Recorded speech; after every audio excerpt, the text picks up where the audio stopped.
I'm going to continue the discussion about policy instruments. Last week I talked about criteria to evaluate whether or not an instrument, policy intervention is good or not. I talked about command and control and direct regulation. I talked at greater length about the smorgasbord of institutional instruments. I turn this thing on, then I'm not staring down, but I can pretend to stare at you. And pay particular attention to the co-theorem, right? Today I'm going to talk about taxes, subsidies and tradable permits, the so-called market-based instruments. The way things stand, actually what has happened over the last week or so is that the relationship between the employer, the university and the employees has deteriorated rather than improved. So I think we can safely assume that next week will be cancelled, right? I told you last week that I simply can't cancel 2 lectures because that would endanger your exam, right? I will put a confirmation of this on Canvas no later than Monday, right? When we know what is happening. But at the moment, things are getting worse rather than better. So you can count on an 8-day strike starting, I think on Tuesday actually. I should know these things. Okay, but today I'm going to talk about market-based instruments, and then the complicated stuff is for next year. Definitely not for the exam. Last week I introduced criteria by which we can judge those instruments. This is just to remind you. I'm going to focus on cost effectiveness and to the end a little bit on equity, but also on some of the other things that you see here. The standard market-based instruments that goes back all the way to Pigou in 1920 is the environmental tax. And essentially what you do there is polluters pay a charge or a levy or a penalty for every unit consumed, produced or ideally emitted, right? The exact word that you would use for this depends on 2 things: the legal tradition of the country and the political sensitivities of that country. But essentially it's all the same, right? You pay for, say, emissions, and in some countries you can call that a penalty but not a levy. In other countries you can call it a levy but not a penalty. But it is always the same, and of course the word tax is sort of toxic in most places.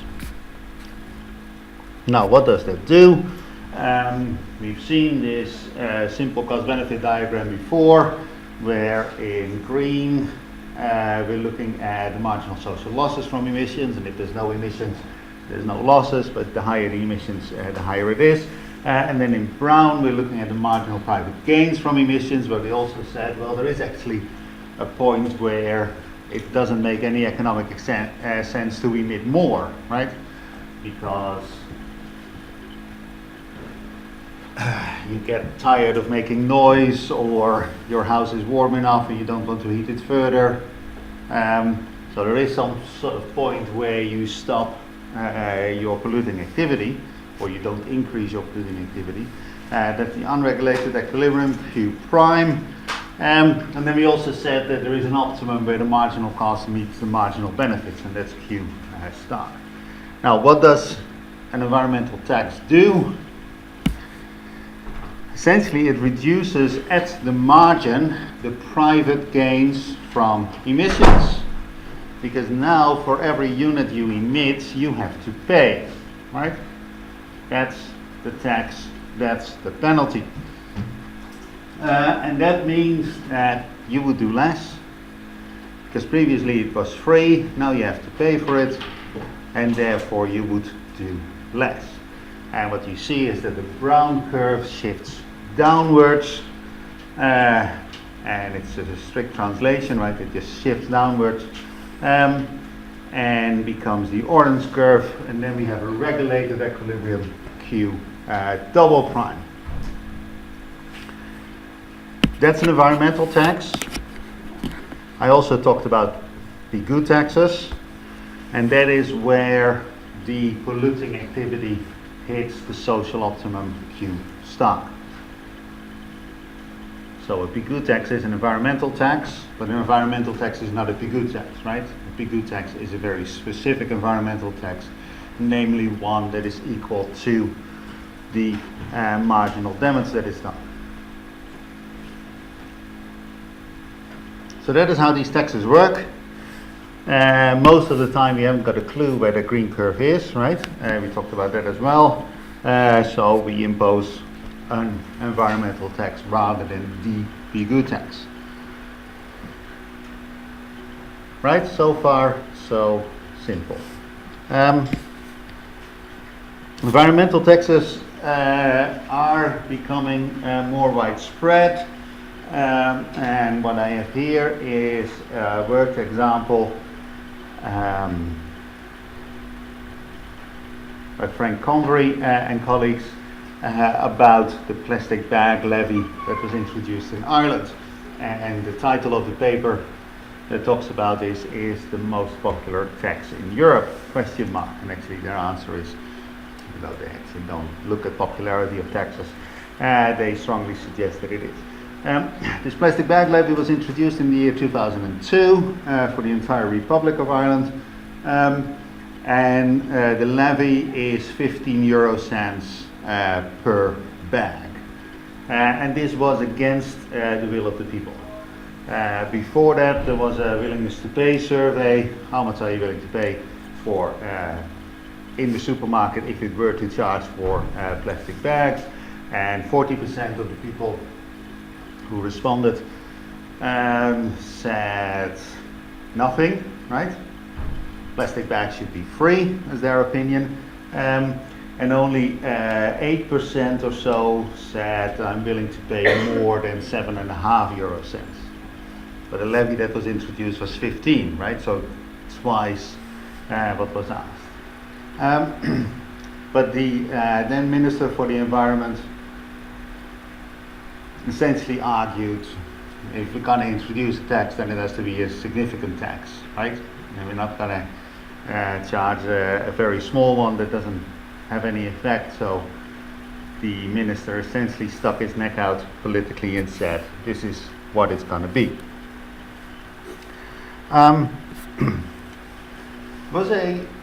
From a government perspective, it was actually a profitable thing to do.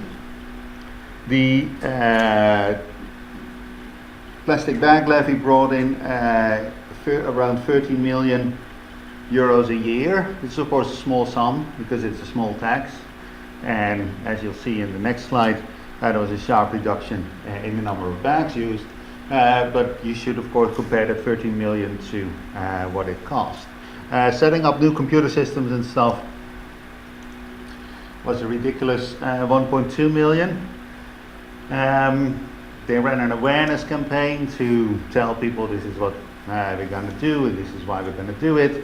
That cost around 360,000, and then the variable cost, that is essentially the administrative cost. Somebody needs to monitor that tax are being paid, and occasional fines need to be issued for companies that duck this tax. But that's it. It occupies maybe 2 civil servants a year in total. So it's a very profitable thing for the government to do. The reason that the costs are so low is essentially because all the payment systems are in place. So supermarkets already levy VAT on behalf of the government. They already levy excises on behalf of the government and transfer that money then to the taxman. And this is just an additional variation on that. So it simply is a simple and cheap thing to do.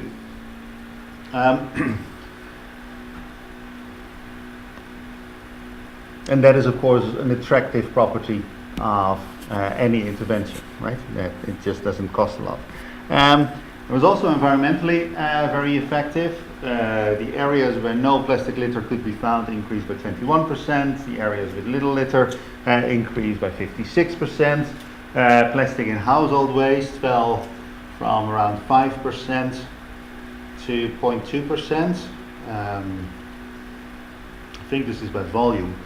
This may strike you as a bit strange, but yes, there are people who go through the contents of those waste collection trucks to see what is in there, right? Because that determines on how you further process it. So every so often that is done.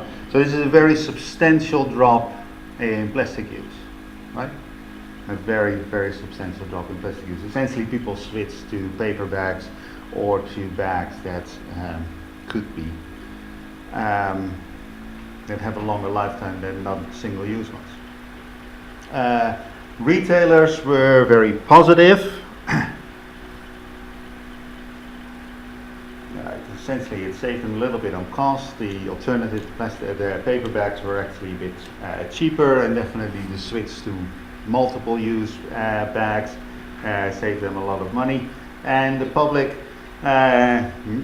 initially opposed, was also very happy. And here you're looking at a survey of householders, and most of them are either neutral or positive. They didn't think that it took longer at the checkout, didn't really mind, didn't really notice a change in convenience or expense. Some said it was a little bit more expensive, and they were actually very, very happy with the environmental improvement. Partly because of this, actually it was Denmark who first introduced the plastic bag levy, but did not advertise it. Ireland did, and as a result, these plastic bags, and also as a result of the enthusiasm of Frank Convery, who I mentioned before, this plastic bag levy is now spreading across the world. Been introduced in South Africa, I believe in Bolivia, but I may be wrong there, maybe another South American country. Was introduced in this particular country, in Wales, for the first time in 2010. And in Wales we saw a similar drop in the use of plastic bags by 71%. And it's been introduced in Scotland in 2014 and in England in 2015, right? The big issue, or the big difference between England and Ireland, is that in Ireland it was a tax. It was paid to the government. Whereas in England it's supposed to be paid to charity. And if you look at the government website, then they actually don't have a precise number of the amount of money that was donated to charities, which suggests that they're not closely monitoring it, right? And it's also completely unclear what would happen if, say, Tesco were to decide to donate only half of the money they collect to charity. Completely unclear what then would happen to Tesco. So these are environmental taxes. In this particular case, they were cheap to implement and very effective, right? And actually the government, definitely in Ireland, made money out of it. The second instrument that is market-based that I want to talk about are environmental subsidies. And essentially, the subsidy is a negative tax, but it's a double negative. So for a tax, you pay a certain amount of money for every unit emitted. With a subsidy, you get a certain amount of money. You get money rather than you pay money. But you get money for every unit not emitted. So it's a double negative, right? Taxes and subsidies work the same way in the short run. So this is what happens to the private incentives of pollution if there is a tax, right? You pay for every for every unit you emit, which means that if you cut your emissions, you pay less tax, so that's a cost saving, that's good for you. If you increase emissions, you pay more tax, which is bad for you, right? So the incentives are like that. If we instead introduce a subsidy, the figure changes to this. And you notice that the text has changed, but the figure hasn't. So if you reduce emissions and there's a subsidy for that, you get money, so you gain. So there is an incentive to reduce emissions, just like with taxes. With taxes you pay less, here you gain more. And if you increase your emissions, you lose out because you get less subsidy rather than pay more tax, right? So at the margin, taxes and subsidies work exactly the same. The distributional consequences are of course completely different, right? With taxes, money flows from the polluter to the government. With subsidies, the money flows from the government to the polluter. But in terms of changing incentives, in the short run, taxes and subsidies are identical.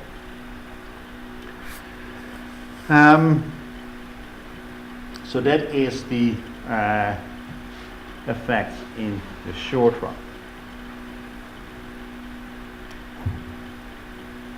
And if the tax is the negative of the subsidy, then the effect is identical. That is true in the short run. In the long run, it is not. So here we're looking at the total private gains from emissions, and again at the marginal, right? So the dotted or the dashed line is the first partial derivative of the solid line. For short run analyses, we're interested in what does the marginal do. But for the long run, we're actually interested in what happens to the average. And that is the dotted line that you see here. Why are we interested in the average? Because in the average, we include the fixed cost as well, that is the investment cost and the interest you pay on the loans that you have, that pays for all the capital that you have, right? So we're interested in the long run in the average. Now if you introduce a tax, what happens? You pay money to the government, so your average costs go up.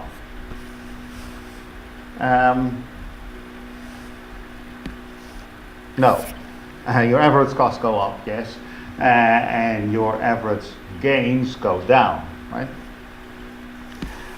With a subsidy, it's the opposite. You're now getting money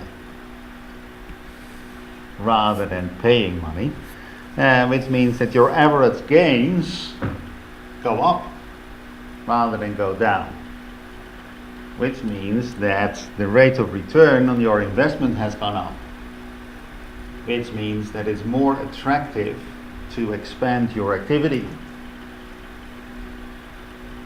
Whereas with taxes, the rate of return on your investment has gone down, and therefore it's less attractive to invest in this particular polluting activity. So in the long run, taxes and subsidies work in the opposite direction. In the short run, both reduce emissions. In the long run, subsidies make the polluting sector grow relative to what it would have been without a subsidy, whereas taxes make the polluting sector shrink relative to what it would have been without a tax. Right?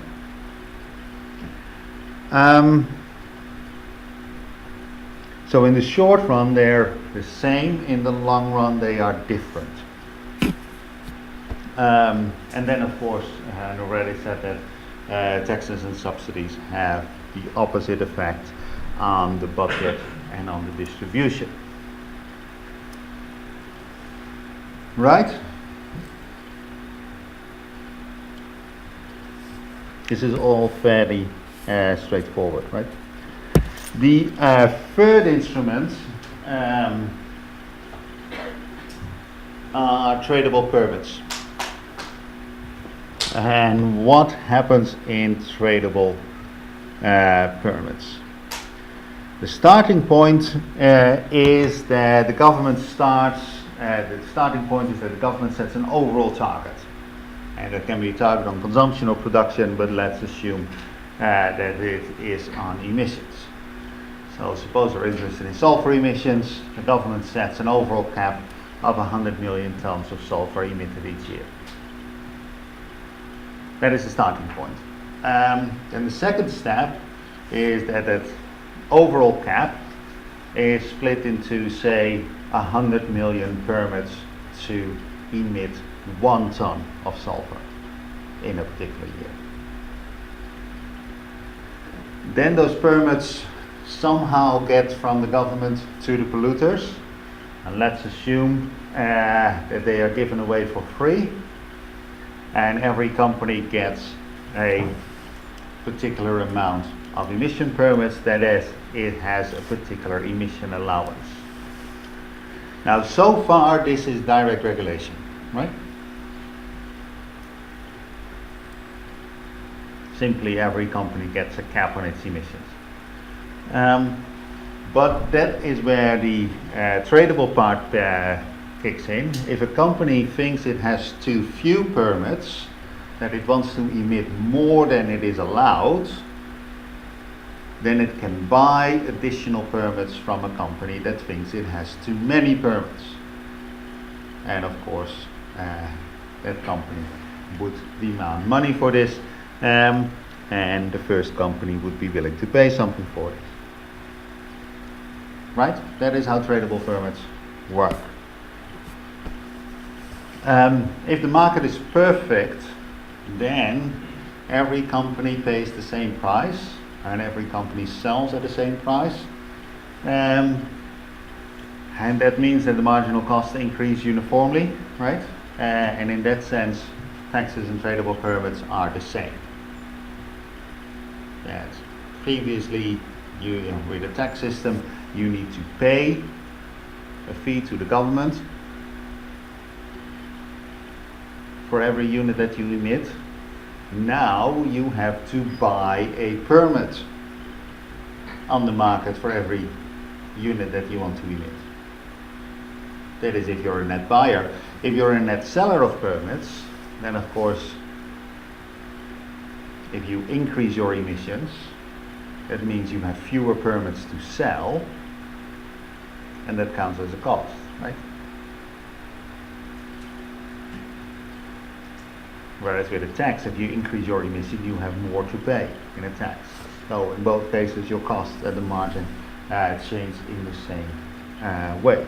And taxes and tradable permits have the same effect. Now, how does this work graphically? Let's suppose we have a firm 1 and a firm 2 in green and in red.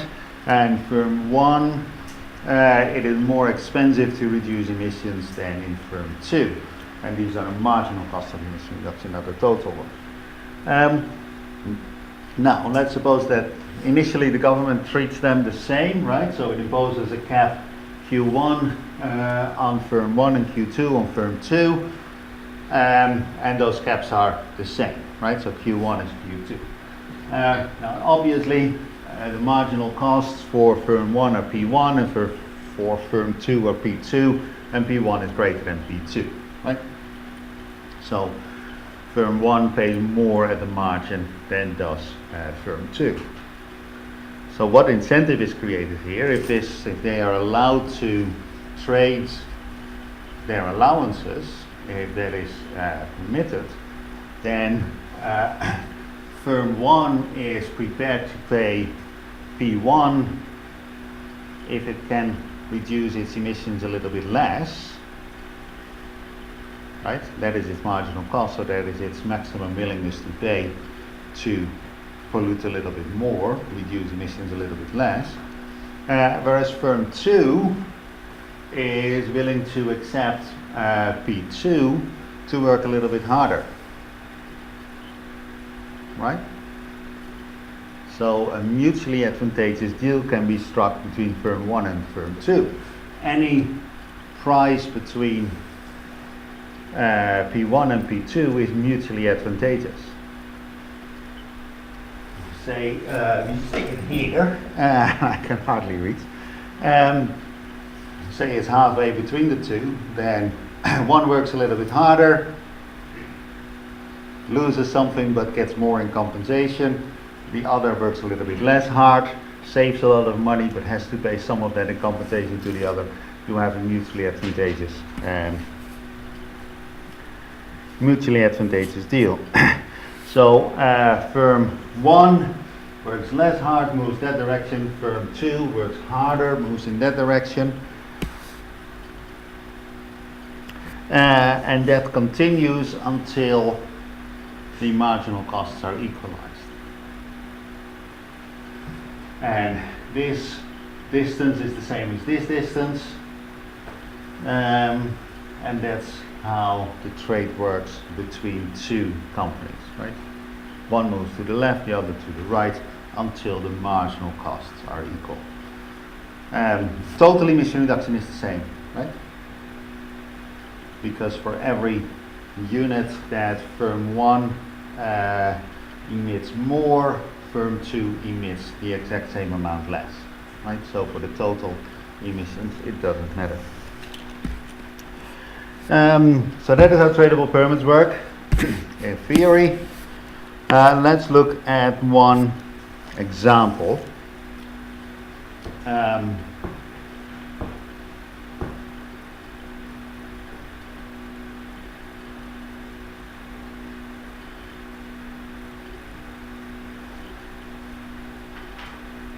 This is Ronald Reagan. That's my pause to make sure that I was talking about the right president. If you look at American environmental history, it's actually always the Republicans who do most for the environment, rather than the Democrats. They mostly just talk about doing things for the environment. It doesn't go for all Republicans, although some would say that Trump is not a real Republican, right? So in 1990, a much older environmental regulation, environmental law, was amended. Actually, the original Clean Air Act was introduced by Nixon, right? That other main Republican villain. But in the Reagan years, this was amended, and Title 4 of the amendments to the Clean Air Act capped sulfur emissions of power generators, and for starters it was just the 263 dirtiest of them. This was introduced in 1990, but the regulations only kicked in 5 years later. You may sort of think about 263, that is not many for a country the size of the US, but actually this covered 22% of the thermal input, so that's the amount of coal that was burned, and around 70% of the power generating capacity. So that was the first phase, and then after the year 2000, many more power stations were included. Unlike plastic bags or carbon dioxide emissions, for instance, or methane emissions, sulfur emissions are actually monitored, and every power plant in the US has a monitor on its smokestack to see how much sulfur comes out. And those things are actually fairly expensive, $124,000 per smokestack.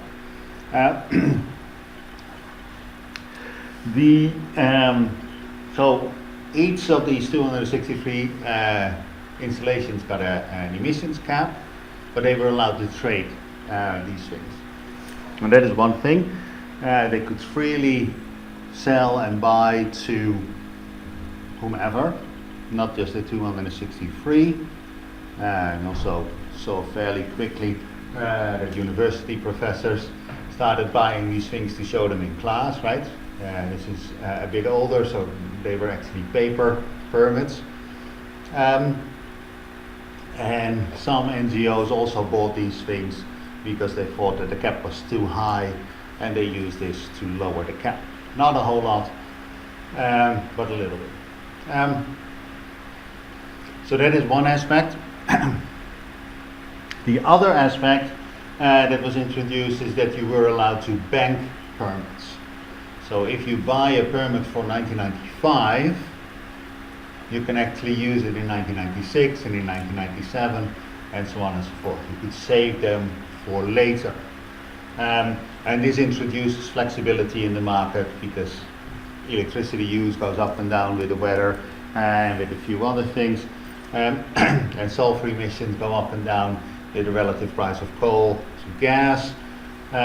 So there's fluctuation there, and you want to create some flexibility because you don't want to find yourself in the situation that you have permits for a year, and on the 23rd of December you have run out of permits, and that means that you have no Christmas lights that year, right? You don't want to end up in the situation, so you want to create a bit of flexibility, and banking allows the flexibility. Emission reductions imposed were substantial. That is the solid line that you're looking at here. Those are the caps that were imposed.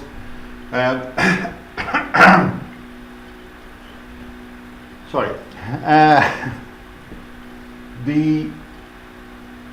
They were particularly substantial relative to what the EPA, the Environmental Protection Agency, thought emissions would be when the legislation was introduced. That's the dotted line that you see at the very top. And what you see is that, yes, very substantial emission reductions were imposed. What you also see is, because as I said, this legislation was introduced in 1990, or enacted in 1990, I should say. But it did not bite until 1995, and it seems as if companies were anticipating. They started reducing emissions before they were obliged to, because they were sort of scared, right? I mean, if you look at the forecast relative to the allowance, this is a 60% emission cut, right? They thought emissions would be 10, and the allowance was 4. So this is a 60% emission reduction cut that was introduced by this arch villain, Ronald Reagan.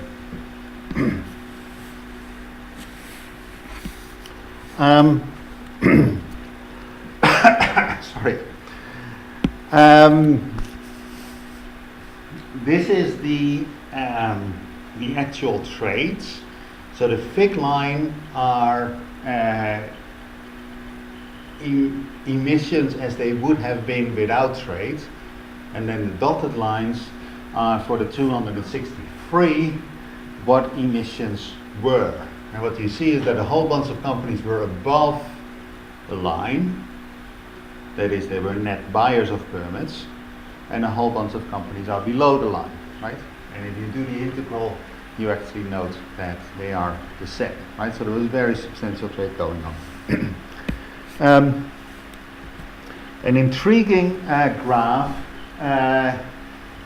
is here. This is the price of permits per month, and the market started really around here, January 1995. Get the decade right. But there was sort of pre-trading going on, and people were sort of like taking options on these things and that sort of stuff. And what you see is that prices dropped, that the initial forecast, the initial expectations were that this is going to cost money, and this is going to cost substantial money. No surprise there, right? 60% emission cut, that's very substantial. So they really thought we're going to pay $300 per ton, and some of the model studies that were done in the early 90s suggested even higher prices. And then the market kicked in 1995, and prices fell to around a third of what initially was forecast. it turned out to be a lot cheaper than anybody thought. The reasons for this are not entirely clear. Some of it is this forecast uncertainty. You don't know what the price of coal will be, you don't know what the price of electricity will be 5 years in advance. Some of that is there. Some of it was lobbying. Obviously, the power generators wanted to make it known, wanted the people to believe that this is going to be expensive, and therefore perhaps, dear Reagan, you should not impose such strict standards on us. Part of it was lobbying. But most of it, in retrospect, people seem to think that, yeah, the people who did these forecasts were simply very pessimistic about how technology develops and how adaptable companies are. And sulfur emissions had always been basically unregulated, so nobody ever tried to reduce emissions. And when the engineers in those power plants got their heads around it, how are we going to do this? And actually they came up with fairly cheap solutions, much cheaper than was initially anticipated, because the initial estimates were done by people like me, right? Academics in their ivory tower, sort of like working through equations. This is how it works, and this is the price that comes out, 300. But then you get the engineers on the ground actually doing it, who know their systems much, much better than we do. And they figured out ways of doing this much, much more cheaply than anybody would have thought, anybody would have believed. So, it says here technology pessimism. There's also partly behavioral stuff. Well, it's mostly technology. There's another thing that happened, and that is shown in these graphs. In 1993, they began to auction the first permits, valid from 1995 onwards, and then there was another auction in 1994 and an auction in 1995, and then auctions every year after. And there's a remarkable change in these graphs, right? So you have a supply curve, you have a demand curve, that's the downward sloping one, and a supply curve, that's the upward sloping one. And what you see in the 1993 auction is that some people bid 200 per ton. I can hardly read it, and you guys of course cannot read it at all, and some people bid almost nothing, and the same is true on the supply curve. That was actually fairly varied as well, and this indicates that there's a lot of uncertainty among buyers about how much these things will sell for, right? Some people thought 200 is a fair price to pay, and some people thought 2 is a fair price to pay. That is, there was enormous uncertainty among permit buyers about the value of these permits. If you then move forward a year to 1994, you see that the curve actually flattens, and the price variation among bidders was much, among buyers, bidders for permits, buyers of permits, was much less. The scale of the figures is the same, and then if you move to 1995, the bid function is almost flat. So by 1995, the market was discovered, right? In 1993, you could have companies differing by 2 orders of magnitude as to the value of these permits, but 2 years later, they basically all agreed on what is the market price. And the scale actually changes. The scale there is up to 400, the scale here is only up to 200. So it is really, really flat. Which suggests one of the intriguing things here is, of course, I mean, as economists, we always talk about markets. We actually almost never see a market being created with us looking at it, what happens. So that is intriguing if you really love economics, right? Here was a market created, and in the beginning you see that everybody in the market is fairly uncertain about what's going to happen, but then within 2 years you find essentially that people are almost perfectly informed about the price, right? So this is a measure of learning and a measure of how quickly information was discovered. And another sign of information being discovered by the participants in the market has to do with the structure. So in 1990 and in 1991 and in 1992, you could actually make a lot of money advising companies on what this market was going to do, because they didn't know. And if you knew a little bit better what the guys in DC were planning, and you understood the exact rules a little bit better than your average utility, then they were willing to pay good money for your advice. And also at the initial stages of the market, there was a lot of brokers involved. There was almost no direct trades between, say, Duke and PG&E, but it all went through brokers, because brokers understood the market and knew how much these firms were worth. Come 1996, those consultants had all moved on, the brokers had all left the market. There was no money in arbitrage anymore.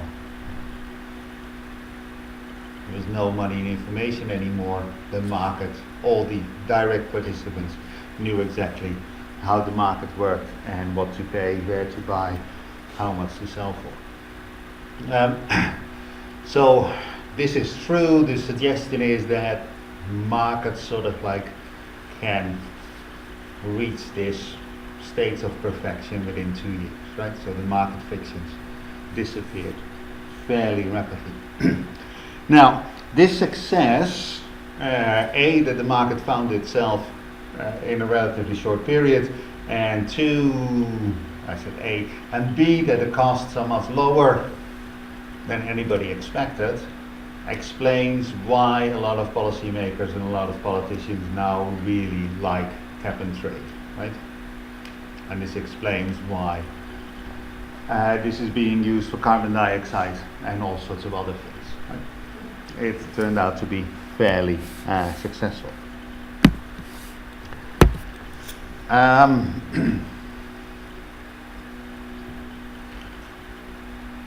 Let's return to our criteria.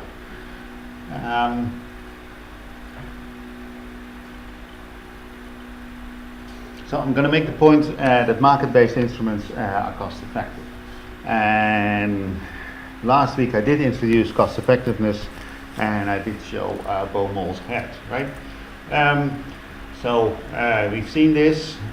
We assume that the cost of emission reduction M, cost C of emission reduction M, are some sort of quadratic function, and we want to minimize the sum total of the costs so that the sum total of emission reduction, that should be, it's emission reduction, should be greater than or equal our target, right? So we have a collective target. We care about is total emission reduction, not who reduces emissions, and we want to minimize the total cost. And if we do that, then we solve the cost effectiveness problem. In order to do so, we form the Lagrangian, the one that you see there. We take the first partial derivative of the Lagrangian to the thing we make a decision on, that is m sub n, and then we find that then we set that equal to 0. So the first order condition for cost effectiveness is that the costs of emission reduction for all parameters n are equal at the margin, right? Simple acting marginal principle. So this is what the social planner should do. And the reason that they're equal is because our shadow price of our constraint, lambda, the Lagrange multiplier, does not have a subscript. It's a social constraint, not an individual constraint. So this is what the social planner would do. And then I argued last week, basically I waved my hands and said that if you have direct regulation or some sort of technology standard imposed, and there's not uniform technology or not uniform use of that technology, then you would actually almost never get there through direct regulation, right? It's very hard to impose equal marginal costs on your polluters through direct regulation. Now what happens if we introduce a tax?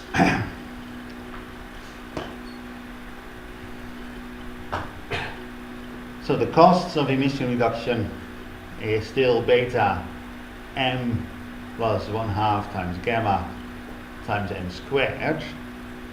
That's the costs of in-house emission reduction. But the more you reduce your emissions, the less taxes you pay. So your costs fall, so you have to subtract the amount T, that's the tax you pay per unit of emissions, times your emission reduction, right? The more emissions you reduce, the less tax you pay. So this is one way of writing your cost function with tax imposed. And you don't like costs, so we're going to minimize the costs. This is an unconstrained optimization, right? You actually, as an individual polluter, you don't care about how much you pollute, you care about the tax that you pay. What you do if you want to minimize your costs, you set the first partial derivative of your costs to the thing that you decide on, dCdm, equal to 0. dCdm is beta. That's the first term you see there. Then half gamma m squared becomes gamma mn, right? That's why the half is there. And then minus Tm becomes minus T, and that should equal 0. So what you do is you bring T to the other side of the equation, and the marginal cost of emission reduction, lo and behold, are equal to the tax that you pay. And if everybody pays the same tax, then that tax equates the costs of emission reduction at the margin, right? So a uniform tax is automatically cost effective. What happens if you have tradable permits? Well, for every unit that you reduce your emissions, you have to buy fewer permits from other companies, so your costs fall, minus PM. Or you can sell that emission reduction, you can sell those emission permits to somebody else, and then you gain money, PM, when your costs fall, right? So if you have tradable permits, you change your cost function by adding a minus PM sub n. You maximize it, and what you find is that your marginal costs equal P, right? Where the difference with the first situation is then instead of paying a tax, we now have a permit price and we change the symbol, but the math is of course identical. And then the other case that you see displayed is a subsidy, right? And for every unit of emission reduction M, you get money from the government, S, and that means that your costs fall, and you subtract minus Sm from your cost function, you optimize, and the only difference with the worked example is that instead of a T we have an S.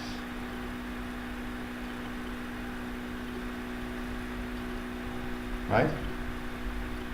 So if the permit price is equal to the tax, or the tax is equal to the negative of the subsidy, then we are in exactly the same situation, right?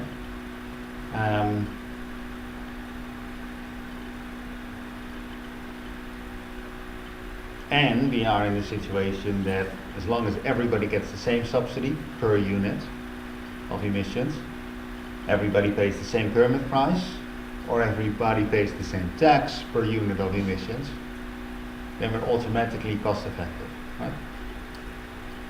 right? So this is the main attraction of these particular policy instruments. Command and control, direct regulation, you won't get there. There's just no way you can imagine that a regulator knows how to equate costs in the market. The taxes and tradable subsidy, tradable permits, sometimes subsidies are tradable as well, but let's not go there. You are cost effective by design. The regulator does not need to know these cost functions. It just happens, right? And then institutional instruments are a smorgasbord of alternative things that you can do. It just depends, right? Voluntary agreements make use of a lot of information. I talked about it last week, and are therefore probably cheaper than direct regulation. Whether they're the cheapest possible, cost effective, is unclear. Really depends on how they're implemented. If we're talking about the cost theorem, as we did during the seminar last week, you may actually even end up not just in a cost-effective situation, where you meet your target at the lowest possible cost, but that target may actually be the optimal target, and you may be efficient, right? But it's all, I mean, these instruments are so different and have so many variants that it's hard to make anything hard there. Administrative costs. We talked about the plastic bag levy, and if taxes or subsidies work with existing tax and subsidy systems, then they're actually very, very cheap to implement administratively. You don't need expensive computers, you don't need a lot of civil servants to do this, and then it is fairly cheap. What of course you do need is monitoring, and definitely if you have tradable permits, you need to monitor your emissions. And I gave you the example of the sulfur monitoring units. It's a fairly expensive kit. Or you guys think that 125,000 is a fair amount of money, right? But of course, relative to the cost of a power plant, which are often 10, 15 billion, it's actually relatively cheap. If you're talking about carbon dioxide, then we actually don't monitor that, but we impute our carbon dioxide emissions from our energy statistics. And energy statistics are already monitored in various ways. So you pay VAT on your energy, you pay excise on your energy, and all those things are reported already, and then your CO2 is directly proportional to the energy you use by type of energy that you use. So their monitoring is dirt cheap because we monitor it already, not because monitoring per se is dirt cheap, but it just is a simple variation on existing monitoring. The excises, VATs are already there, so introducing a carbon tax is very, very cheap, and the same is true for a price subsidy, right? There's of course other forms of subsidies as well, where as a household you need to apply for a subsidy for double glazing or for a photovoltaic panel on your roof. And their subsidies become very expensive because people need to fill out forms, then those forms need to be checked, and they may send out an inspector to your house, and then they need to transfer the money, and it goes to the specific bank account, and then of course that goes wrong in 5% of the cases, so you need to rectify that, and you need to have a help desk, and so on and so forth. And then the administrative costs actually start rising pretty rapidly. And the money that you could have spent on emission reduction is instead spent on people shuffling paper, right? But the same is true for direct regulation. If you impose caps on behavior, or you say every car should have a catalytic converter, that means that you should check every car on whether it has a catalytic converter. This is again relatively cheap because we have to do MOTs anyway. And you need to bring your car to the garage every year or every other year depending on its age anyway. And every car is inspected before it's sold anyway. And then that additional inspection, does it have a working catalytic converter? Maybe 5 or 10 minutes extra work. And it's relatively cheap because those monitoring and enforcement systems are in place already.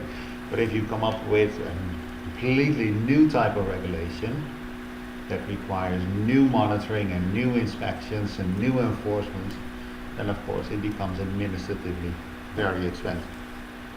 And that cost may be to the government if this service is provided for free, or it may fall on the consumer, right? Or the producer.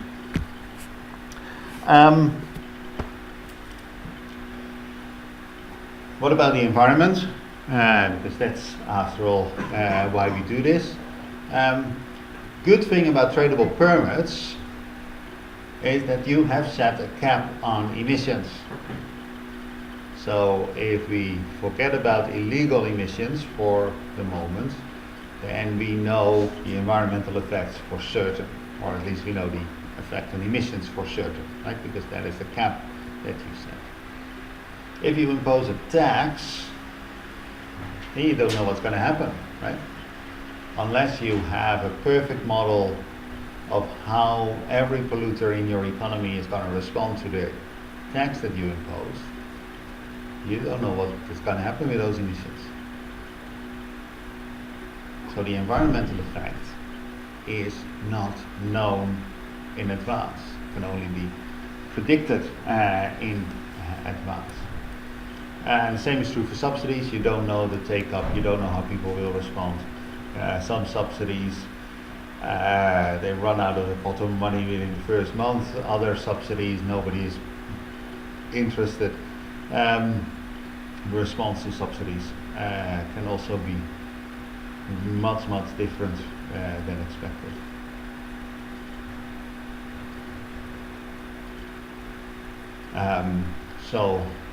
One subsidy that people have looked at is the subsidies for loft insulation and improved heating systems in homes.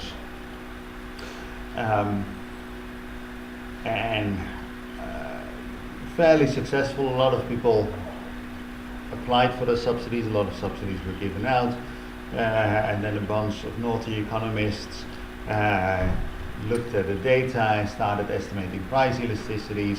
Looked at the cost savings. Right, if you put loft insulation in your house, then the cost of heating go down.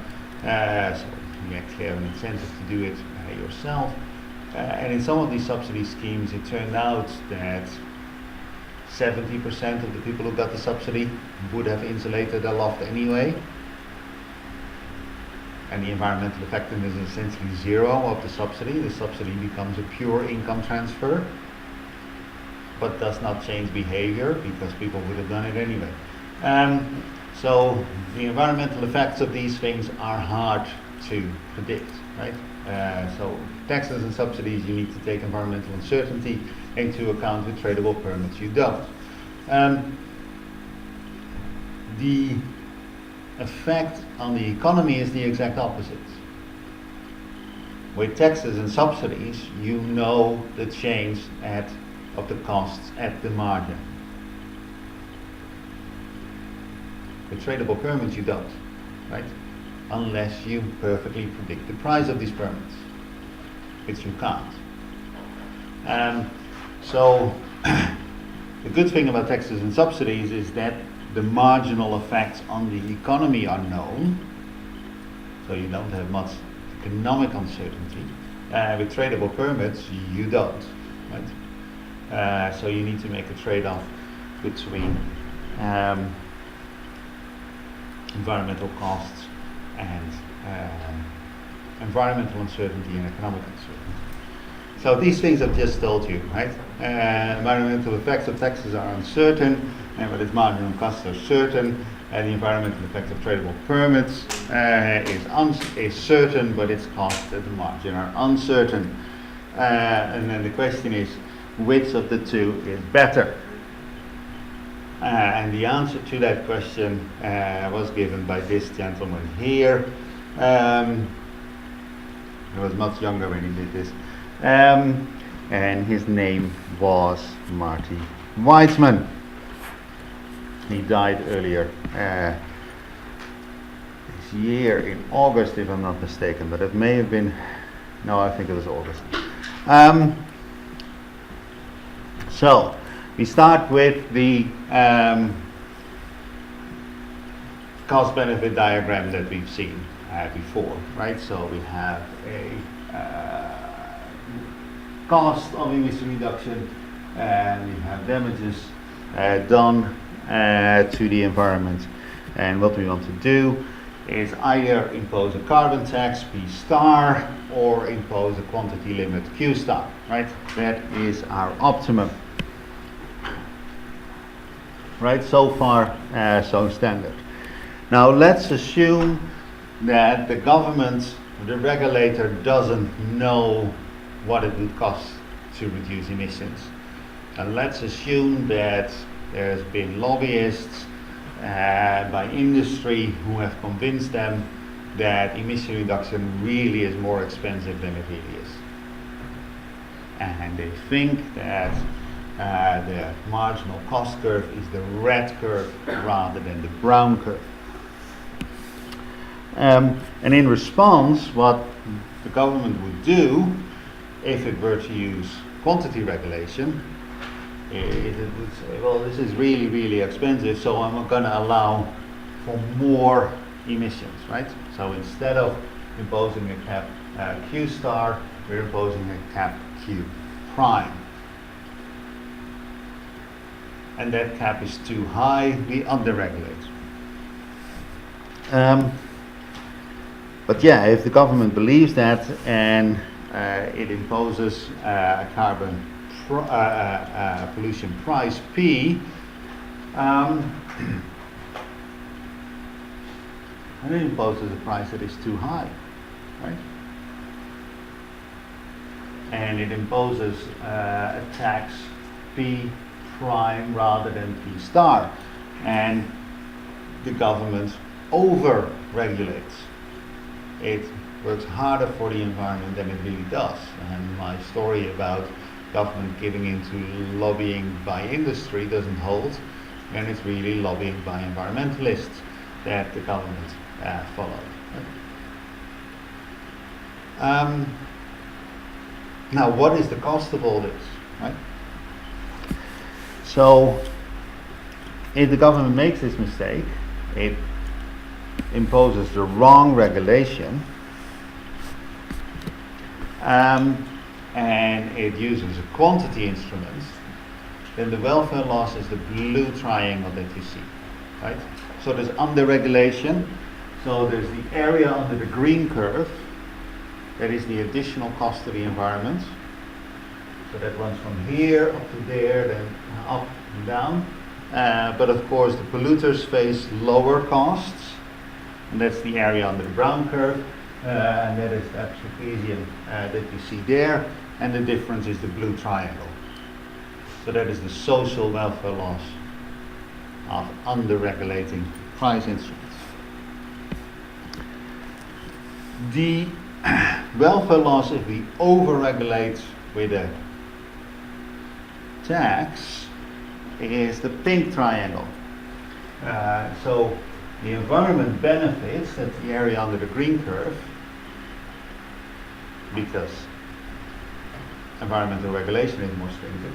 But because environmental regulation is more stringent, the polluters need to work harder, and they suffer a welfare loss that is the area under the brown curve. The welfare gain for the environment, the welfare loss for the polluters, and the difference between the two is the pink triangle. So there's obvious distributional consequences, right? Overregulation leads to a welfare loss for polluters, but a welfare gain for the environment. And under-regulation does the exact opposite. But from where you're sitting, the blue triangle and the pink triangle are the same size, right? There's no difference here. Social welfare changes in both cases by the same amount. And this is no optical illusion, they are identical. But what happens if the marginal damage cost curve is steeper than the marginal abatement cost curve?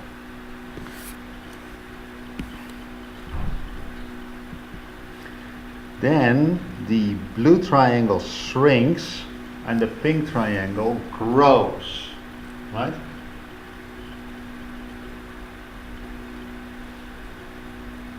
And if this is the case, then making a mistake with your quantity instrument is less costly than the equivalent mistake with your price instrument. And if the green curve, the marginal damage cost curve, is shallower than the brown curve, the marginal abatement cost curve, then your blue triangle grows and your pink triangle shrinks.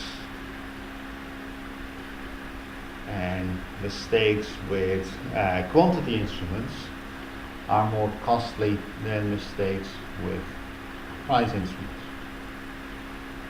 right? But if the two cost curve have an identical slope, but of course opposite sign, then the welfare loss is the same. So this is the Weizmann theorem. This is Weizmann in 2005, I'd say, but he really showed this in 1974, when he did not have that much grey hair. And essentially, what Weizmann showed in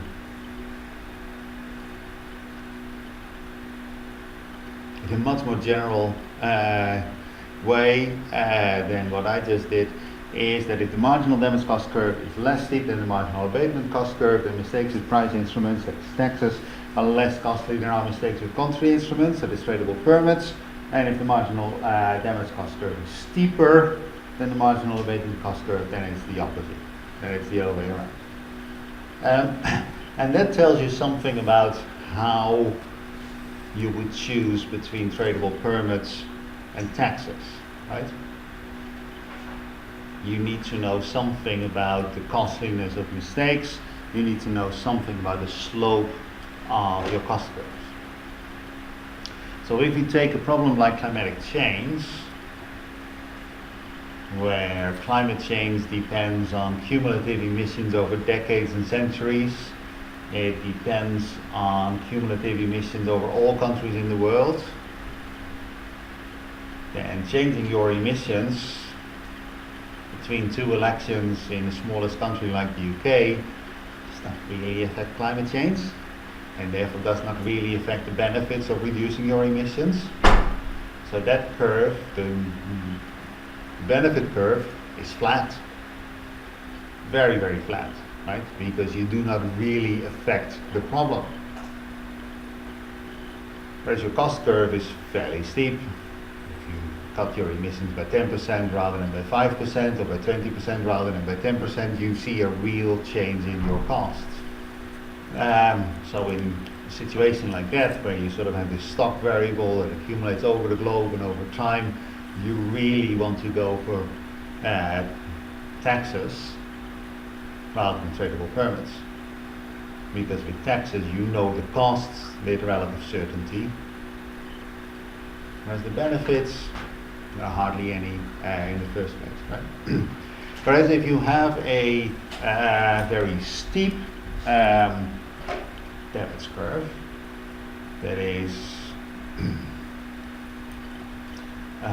we're talking about air pollution, direct air pollution in a place like London, where you allow twice as many diesel cars on the road, you have twice as much particulate matter in the atmosphere, and that means that a lot of people will die, twice as many people will die. That is something you directly control, has direct environmental effects, it doesn't accumulate in the environment. So there your benefit curve actually really depends on what you do. But your abatement cost curve is the difference between petrol and diesel engines, which is fairly small in terms of costs. So that curve is flat. So for a problem like urban air pollution, taxation may be a better solution than tradable permits, because the cost uncertainty does not really matter. This will not wreck your economy if you work too hard, but you can potentially save a lot of lives, right? So in cases like that, you say, well, really my preferred instrument, if I don't know my costs and benefits with certainty, which you never do, the cost certainty that you buy with taxes is worth much more than the environmental certainty. In the case of carbon dioxide, whereas with particulate matter, the cost certainty that you buy with taxes is not worth a lot, but the environmental certainty that you buy with tradable permits is worth a lot, right? So we can make this particular dynamic effect I already talked about. Taxes and tradable permits, the good thing about them is that they provide a continuous incentive to emit less, whereas if we impose a standard, say you cannot emit more than 300 grams of sulfur per kilowatt hour, let's make it per megawatt hour, electricity generated. Suppose that is your regulation, and once you meet the standard, you're done, right? There is no reason, if you're at the 300 grams per megawatt hour, there's no reason to go to 290. But if you pay a tax for every ton of sulfur emitted, then if you go from 300 and 290, you're still making money, right? There is still a reason to push your emissions down. So that is a good thing about taxes and tradable permits, is that there's this continuous incentive to reduce emissions. Subsidies have the same effect, but of course have the disadvantage that they attract new investment into the sector, right? So from a dynamic perspective, really what taxes and tradable permits are much preferred. That is, of course, unless those standards, those technical standards that you would impose, somehow progress, right? You can say, well, this year it's 300, and next year it's 290, and the year after it's 280.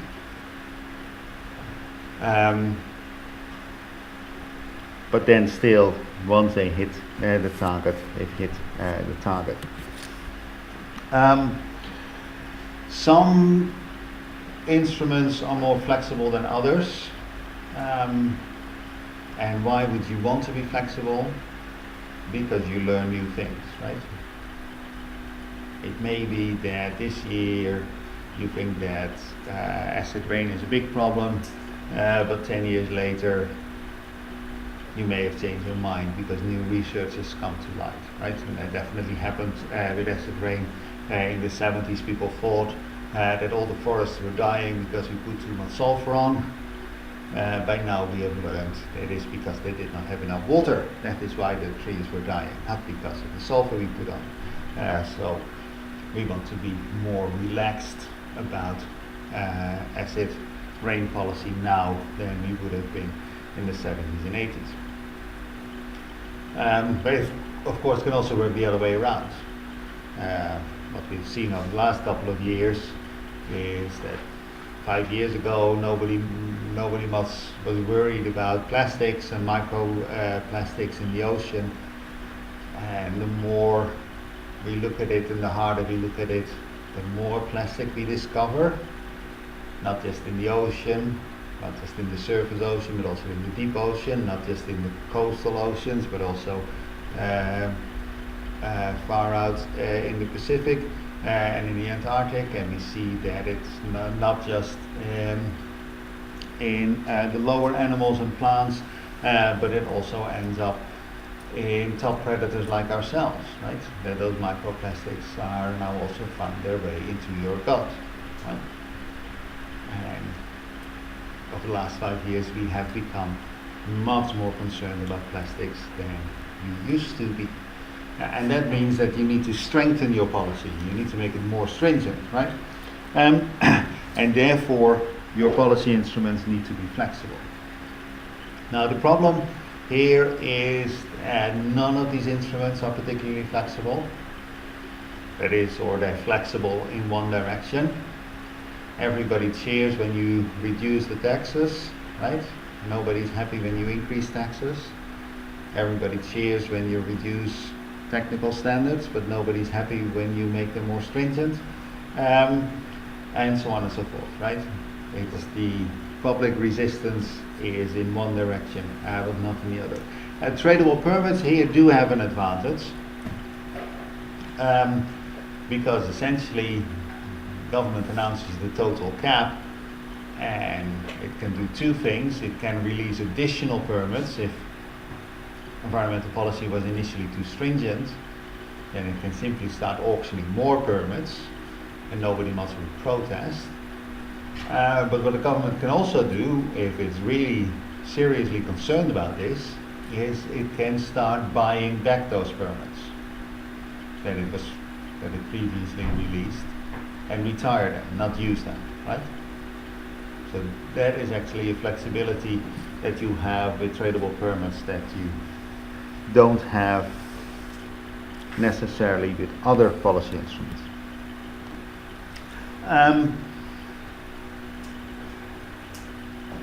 I didn't talk much about distributional issues. I did mention that different instruments have different distributional consequences a number of times, but I did not make the other point that is here, the other 2 points that are here.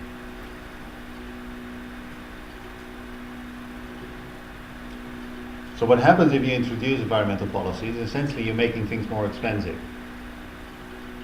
And it's not just that different people pay for the direct costs, but you can also say something between those instruments.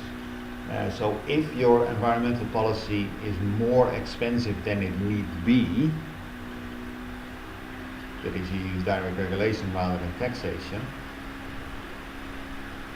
then also immediately implies that the hit that your economy takes is harder, and if the costs of your environmental policy are unevenly distributed, then if your policy is needlessly expensive, then you hit those at the bottom harder as well, right? And oftentimes what we see is that environmental pollution is associated with necessary goods. So anything that comes out of energy, all the particulates and the sulfur and the carbon, energy is a necessary good. This means that poorer people pay a larger share of their income towards energy than richer people. And any policy, whether it's acid rain or particulate matter, or climate change, that makes energy more expensive necessarily hits the poorest the hardest. The same is true for agriculture. A lot of environmental problems originate in agriculture. Again, a lot of acid rain, also a lot of ozone pollution, a lot of eutrophication problems that we talked about, or the antibiotics that I mentioned in the very first lecture. All that stuff comes out of agriculture. And then of course all the methane, which changes the climate. that comes out of agriculture, and the nitrous oxide also comes out of agriculture. Those things, if you want to solve them, make agriculture more expensive and therefore make food more expensive, right?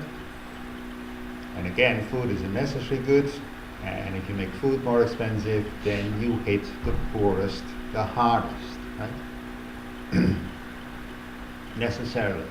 And that is a reason to, if you don't believe in cost effectiveness for cost effectiveness sake, if you want to regulate at the lowest possible cost, this is actually a reason to keep your costs down, right? Because if your total cost is lower, then you also hit the poorest less hard, right? That immediately follows.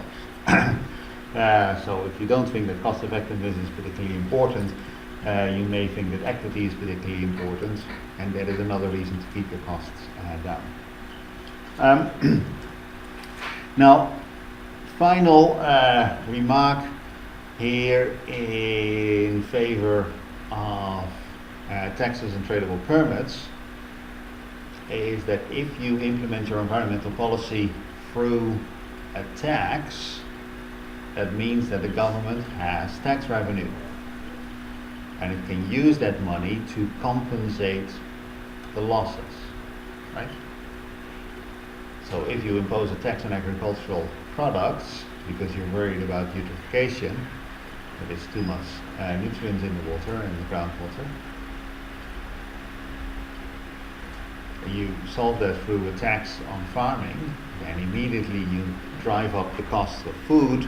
You also have a sum of money, so you can reduce income taxes, you can increase pensions, you can increase unemployment benefits, right? And you can compensate for the losses in that way. This is not true if you use direct regulation, because then the government does not have any revenue, right? Actually, the government has a lot of administrative costs. Also not true if you use subsidies, because then the government doesn't have any money, right?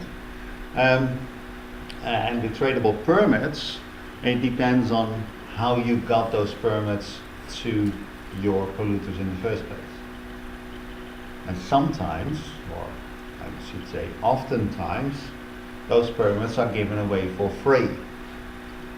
And then the government doesn't have any revenue. But in the example that I showed of the sulfur trade in the USA, actually there were auctions of permits, and that means that you buy the permit from the EPA, that is, you buy the permit from the government, and that means that the government has revenue to increase benefits, right? Or maybe build a new Trump Tower, right? The fact that the government does have revenue does not necessarily mean that the government spends that extra revenue wisely. That's all I wanted to say for this week, and all I wanted to say for next week as things stand now. So I'm going to see you guys probably in 2 weeks' time. Okay? With the strike, will you be available by email?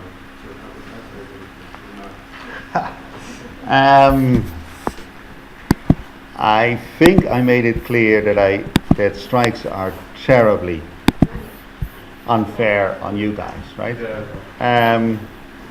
That's one answer. Right. The idea that I cannot answer emails is also alien to me. That I can sort of like unglue myself from my computer for more than 5 minutes is an alien concept. So I will probably answer.